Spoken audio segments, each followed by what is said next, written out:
Hello, Professor Radder. Thank you for coming. First of all, could you introduce yourself? So my name is Hans Radder. I'm from VU University Amsterdam, and I'm a philosopher of science and technology. But then I always add in a broad sense. And that means for me that also substantially engaging with, say, with ethical questions about science and technology, and also with socio-political questions of that. And actually, recently, this kind of broad philosophy, I call this synthetic philosophy, a little bit in contrast to analytic philosophy. So the point is that I think that analytic philosophy and a lot of academic philosophy is extremely specialized and fragmented. And what is missing is more a synthesis, so bringing things together and see how they connect, if they connect.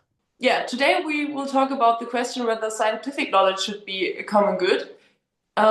What inspired you to ask this question? So the background of this is that, well, already for a few decades, I have been engaged in, say, critical analysis of science and also technology, but today it's about science, and then also how it is being practiced in universities and scientific institutes. And what you have seen there already for decades, I think, is an enormous impact of what I call commodification. And commodification, this is that financial and economic factors, they are going to play an increasingly big role in doing your work at the university. It's teaching, research, and administration in all these areas, but also in interpreting the results there. And so actually, this was quite a critique of current practices of science. And well, I think I'm not the only one who has done this. Many people say support this critique. But then, of course, then people say, yes, if you're critical, that's fine. But what then? Do you have an alternative? And so this idea of commodification, and so this theory, philosophical theory, so that's my alternative. So and I worked on this, say, for the past 10 years, and I think the subject we discuss today, this is from an article from 2017. I also have a book from 2019 that's called From Commodification to the Common Good. You see, so that Hmm. is good. And then the subtitle is Reconstructing Science, Technology, and Society. So you see, I take these three together, science, technology, and society, and that is already a bit diverging from many analytic philosophers, if I may add this. Okay. So yeah, today we want to talk about, like I said, scientific knowledge and if it should be a common good. So what do you understand as scientific knowledge? Of course, that's one of the central questions. If you talk about, so the title of this article that is which scientific knowledge is a common good. So then there are three subjects. The first is, yeah, you have to say what do you understand by scientific knowledge, and the second is, so what do you see as a common good, and then the third question is how do they relate. So first about scientific knowledge, and so here my view is that the scientific knowledge is also differentiated. There is not just one type. And so in my article, I distinguish three types, but I'm also open to say if somebody says, well, there is a fourth type or a fifth type, that's fine with me. So here for here, three types. So the first thing I call this skilled knowledge. And so skilled knowledge, I have skilled knowledge if I'm able to give the reasons for a certain knowledge claim. If I say, I don't know, the back of the moon is made of green cheese, then I have skilled knowledge if I can say yes, because A, B, C, and D. And maybe not just verbal reasons, but also may. And also, if you go with a spaceship to the other side of the moon, and I've done it, and then you will see it. You see, so the skills there are reasoning skills, there are in science skills for working in a laboratory or working in the doing observations in the open fields. So that's the skilled. If you have skilled knowledge, you can give those reasons and also say perform the what is called the justification. So that's the first. And so an example is, for instance, say a weatherman on television possesses skilled knowledge that tomorrow will be a sunny day in Amsterdam. Mhm. Because they can give the reasons for that. It's because that and that. So that's the first one. But then there is also what I call informational knowledge. People could also maybe say information, and that you have informational knowledge if you accept a certain claim to knowledge. But if you are not able, you know that there are reasons for it, and you trust the people who give those reasons, but you are not really yourself, say, knowledgeable about those reasons. You could not have performed those reasons, given your those reasons yourself, or you could not have used the instruments for those reasons yourself. Huh?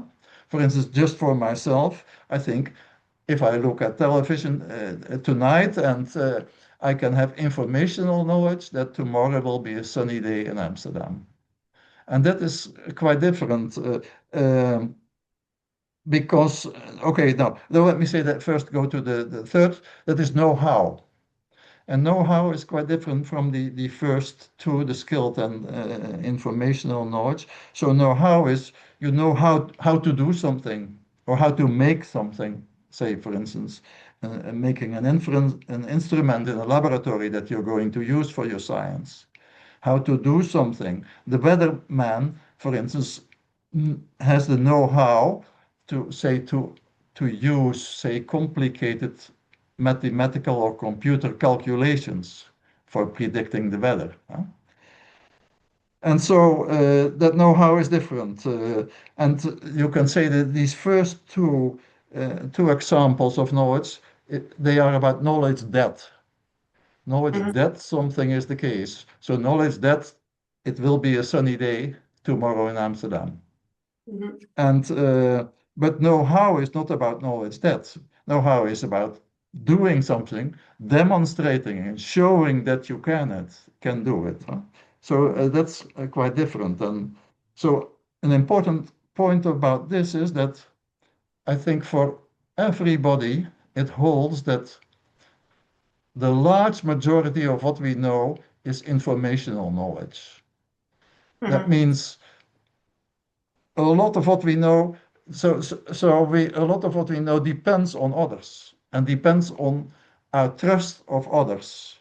For instance, if I say something about a specialized scientific article, I've accidentally seen its title in Nature, which is a very reputable journal, then I can say, well, I know now that that is the case because I trust that article in Nature. Huh? Mhm. So, so that those are the three forms of knowledge, and so we will see later on, further on in this talk, that why is that relevant here? Because we will see that the first two can be a common good, and the third, the know-how, cannot be a common good. So that's the Mhm. relevance for this interview. Two final points here. One final point is that a very common definition of knowledge is that knowledge is basically justified through belief. And well, as you have noticed, I did not use the word belief. I did not use the word truth, and justification, I think, is an aspect of my theory as well. But that is a more analytic, philosophical theory of knowledge, and I disagree with that. And but we cannot enter into that. That would become a very specialist discussion. But so yeah, that this is my answer to your question about yeah, how do you see scientific Okay, just to get this straight, for me, Yeah. um, so this knowledge how can also be scientific knowledge, or is it Yes. just okay? So like when I'm doing an experiment in physics, the knowledge how to do this experiment is Yeah. part of the scientific knowledge, and the proposition I know in the end when I finish the experiment and I got a conclusion is also scientific knowledge, or Yeah, that's more the knowing that. For instance, if you yeah, get a certain result, it's the yeah. knowing that. But know-how also plays. So the three types of knowledge that I sketched, they are also in actual practice, they are also related. Mhm. They are also related. For instance, you can also say, I know how to give reasons for a certain proposition Mhm. for supporting a certain or for accepting a certain reason. That Okay. that is in part also a kind of know-how. The next question is, what do you see as a common good, or what things should be a common good?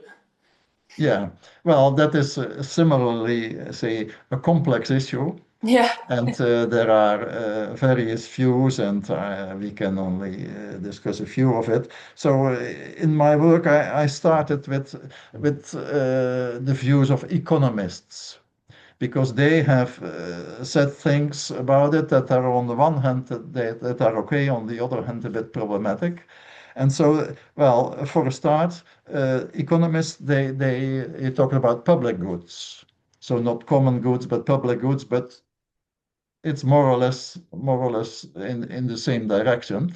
And the economists they distinguish the public goods from private goods. Huh? Mhm. So.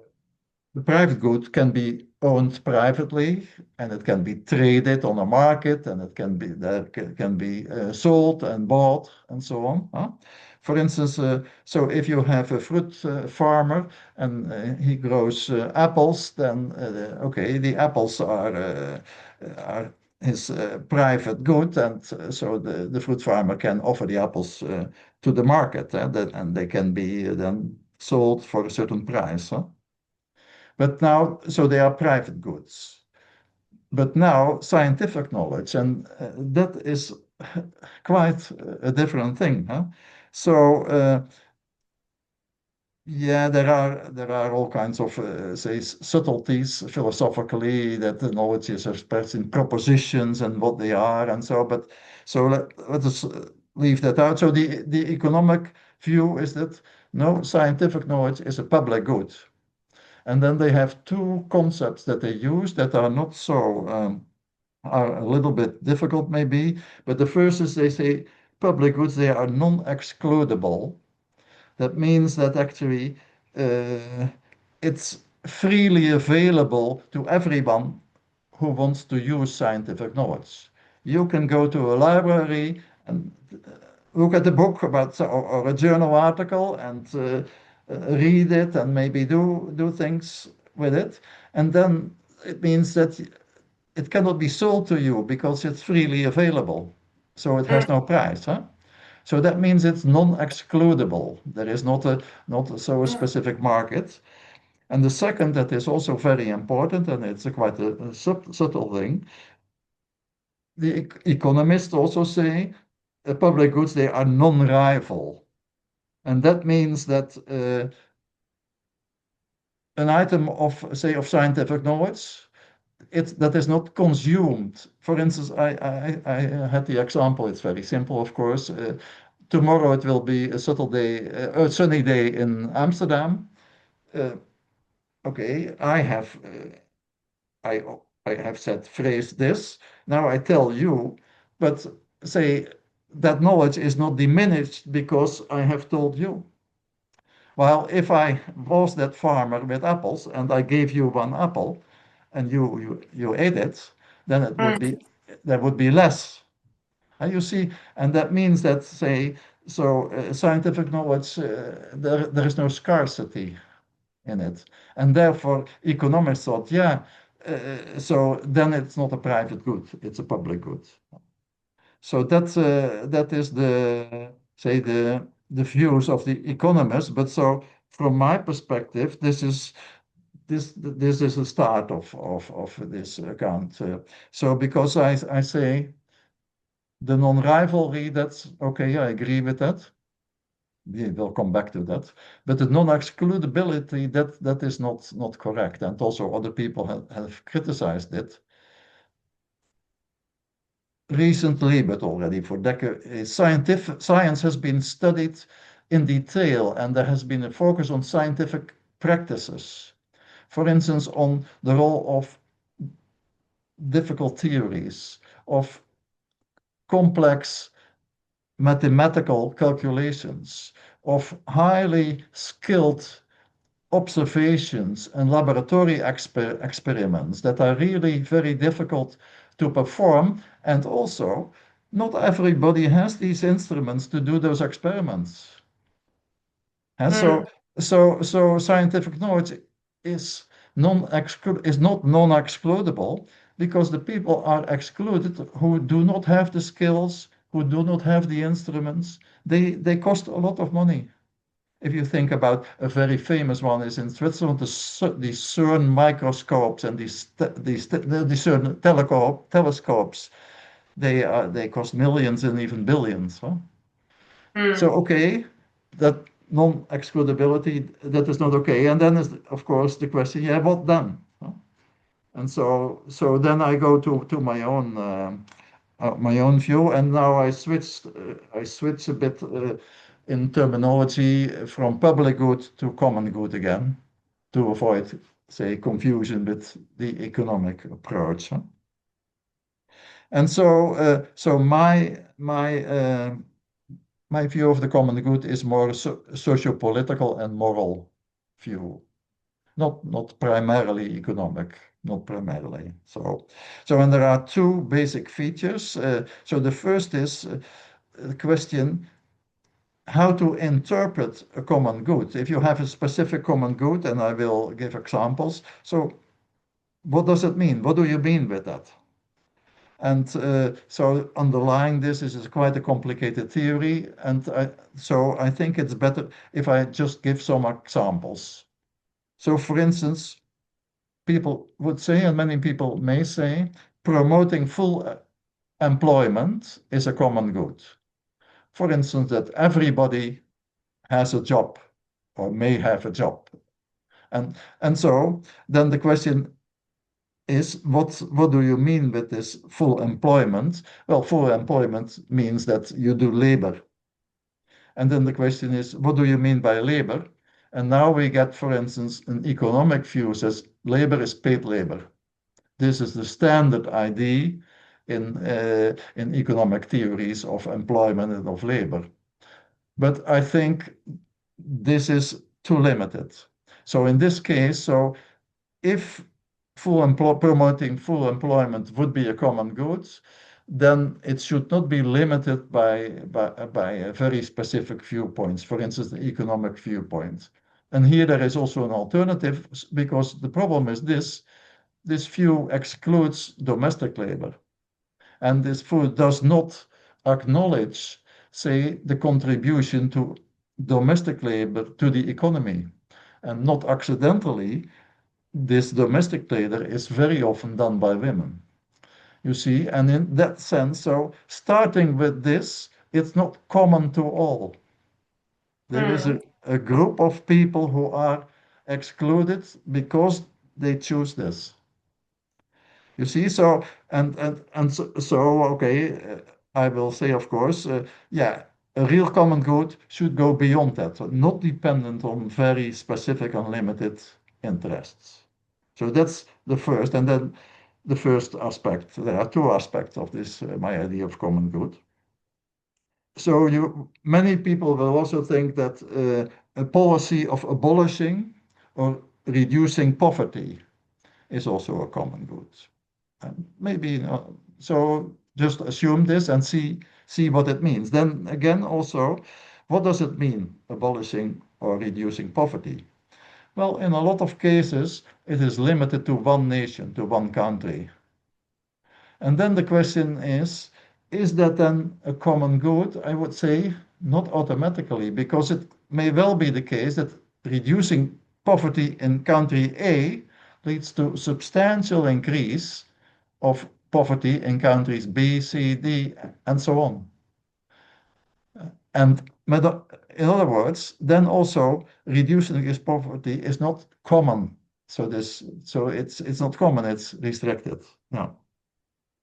So this is one feature of my own view of common goods. And then there is a second central feature, and that is what I say that a common good. So far I have talked about the interpretation of a say of a common good if somebody suggests this. And now, what about when people start to realize it? And then, so I have another criterion that said common goods, they should be what I call in the public interest. And that again is say a complicated and broad notion, and it has actually two aspects. The first is the notion of the public should be interpreted very broad. In the case of poverty, not just people from one country and excluding others. In the case of labor, not just men and excluding women. And maybe even further on, then you get questions, for instance, about uh, what will happen with future generations. Things like that also come into focus here. And the second aspect of this public interest, and that is also already complicated, is it realizing such a public interest should be democratically supported. And there also in my book and in my articles, I have and say what I call a multidimensional notion of democracy, and then you can analyze it. But at least it includes voting, but it also includes what deliberation, and okay, then you can in that way apply it, for instance, for reducing poverty or for promoting full employment. Yeah. So one final comment here. Yeah, it's a long story. Uh, if you talk about this, then you will see that many people criticize you or start at least questioning you, saying, "Yeah, common good. This is so idealized. We can never reach it." And perhaps you also have already thought, "Oh, that's extremely idealized." That's true. But I think in the approach I take, it can also be applied in a gradual way. For instance, you can say a policy A brings us closer to the common good than a policy B that we have today. For instance, take poverty. If we increase poverty, say in our country, and it doesn't have bad implications for other countries, then you can say, okay, we move closer to the common good than we were. You see, so and I think that's very important because then you can apply this framework to a lot of other cases, and so you can see whether certain concrete measures, certain concrete policies, certain concrete views, do they bring you closer to the common good or do they lead you further away from it? You said that in another paper, medical research is a good example why scientific knowledge should be a common good. Can you, yeah, explain this example? Yeah. Well, I think that's also a good question because, yeah, so far, it has been rather abstract, and of course, philosophy is in a way abstract. So philosophy also strives for, say, general views, and so that's no problem. But also, I myself and many other philosophers, by the way, I also like to add concrete examples. And okay, I said a bit about the poverty and labor, but that was very quick. But with a colleague of mine, Joost Smeers, we have published an article about medical research, and then more specifically about medical research that aims at bringing about medicines and new medicines and innovation. Uh, Sometimes you can also call it pharmaceutical research, huh? So drugs in English. So then the question here is, under which conditions can, say, research and development of essential medicines, important medicines, can it be a common good? So that is the question here. So the production of such medicines, how can it be a common good? And then if you look at the recent situation, then what you see is the production of medicines is, I would say, very problematic. And I think in our article we really supply a lot of detailed arguments. So two aspects. The the cost of medicines are very high, and a major aspect of this is that, say, the big pharmaceutical companies, say big pharma, they are called often. So they make a lot of profits, very high profits. And what's the reason? The reason is they have a monopoly. And this have this monopoly because they can acquire for patents. A patent is a monopoly to sell certain results of your research in an exclusive way. If you have the patent, you can sell it, so that then there is no competition. And that means you can ask the price that you want. So that is the current situation. And so now let's come back now this the analysis in terms of common good. So from the current perspective, the concept that is relevant here is the concept of innovation. The pharmaceutical companies, they claim that they provide high quality and societally useful innovations in the form of new medicines for all kinds of diseases and so on. So they have a certain interpretation of this concept of innovation, that's what it means. We have looked at it in real detail, and we think this innovation, say, under conditions of patenting, so under monopolistic conditions, its main meaning is that it serves, say, the financial interests and the profits of big pharma. So that's the alternative interpretation here.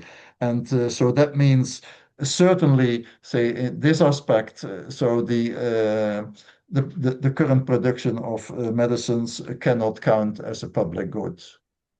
Now, there is also the second aspect. Is it in the public interest? Well, I will not go into here, but uh, it is what is really the case that a lot of governments and organizations all over the world are constantly trying to reduce the prices first of healthcare and then as part of it of medicines. Because even in the richer countries where we live, it becomes ever less sustainable. So to pay, say, the costs of our healthcare system. And then the question is, then I talk about the rich countries. If I talk about the low and middle income countries, then the situation is much more problematic. So along these lines, so yeah, you can argue that the current situation of the production of medicines is not a common good. And then in our article, but I will not enter into that in detail, we also come up with an alternative, namely medical research without patents, medical research without monopolies, without commercial monopolies, and more, say, medicines produced a bit like work at universities. And well, okay, it's more difficult, not that say academics have to go to work in a factory, but okay, there is an alternative here with think of which we think that is more in the public interest. You see, so that is an extended example of what is a common good. Okay, so then I only got one question left, and it's Yeah, what open questions there are that we can discuss in this debate. yeah, yeah. That is also a good question because, okay, you will have seen that, and also the viewers will have seen these are complex issues. The complex issues. There is philosophical complexity, there is moral complexity, there is socio-political complexity. So it's certainly the case that it could and should be further discussed, and there are further questions that you can take up and discuss. And so here I can mention just two. So the first is what philosophically is interesting here, that is the relation between knowledge and power. And this is certainly a topic in social philosophy, and so. And then the interesting thing is, as I see it, power is a notion with two meanings. It has a positive meaning in the sense that if you have the power to do something, then you have the capability. You are able to do this, and that is often seen as a as a positive thing. So, for instance, in sports, you can say a football player has a powerful shot. A Mm, powerful shot. Yeah, this is the positive, but there is also the negative connotation of power, and that has to do with the exercise of power over other people against their wishes or so on. And so then that has to do with oppression and with exploitation and so on. And so it would be interesting to develop what I've said, for instance, about medical research, about these two aspects of power. And so I think it's important that both are kept in this discourse. So not just the negative, the critical parts, but also the positive. And that's why I said, okay, we are critical of say medical research by big pharma, but we also try to give an alternative. So taking these two aspects. So that's one, and then a second further question is also. Um, well, we have talked about scientific knowledge so far, and there were these three types. But these days in universities and in academic institutions, there is also a lot of technology going on. We talked already about laboratories, but I also think about AI, artificial intelligence with computers and all. There's a lot of technology going on. And for this reason, many philosophers these days they talk about technoscience, technoscience. mm, And then the question is, can these ideas I have, can they also be applied to technology? And what would then be the differences with, say, mm, with scientific knowledge? Then, of course, you can easily see it would be probably a bit different, say, with informational knowledge and skilled knowledge, but through the notion of know-how, there will also be overlaps. mm. Yeah, that's very interesting. Yeah, so those are two further examples of research that I can think of. The other thing is, of course, how how can we convince uh, other people of it? Well, first, philosophically, you do that by writing about it and discussing, but also in the case, especially in the case of medical research, how, say, abolishing patents is not a small thing. It's really not a small thing. And so how can you convince others that it is a good thing? And we think it can be at three levels. One is, say, writing academically, philosophically about it. The second is also politically, political parties. So the article I mentioned briefly about medical research, we have also made some much more accessible Dutch versions and published those in magazines of political parties. So that's the political level. And the third level is of social organizations. And for instance, probably you do not know this, but there is this organization is called Public Pharma for Europe. And it's a coalition of a lot of organizations who try to realize pharma, so medicines, say far more from a public perspective than, say, a private perspective. Mm. What will happen? We have to wait and see. Okay, so thank you very much for all the answers to this Okay. question. I really enjoyed it. Yeah, that's it basically. Yeah. Okay. Thanks. Yeah, it was a pleasure to do this. And yeah, yeah.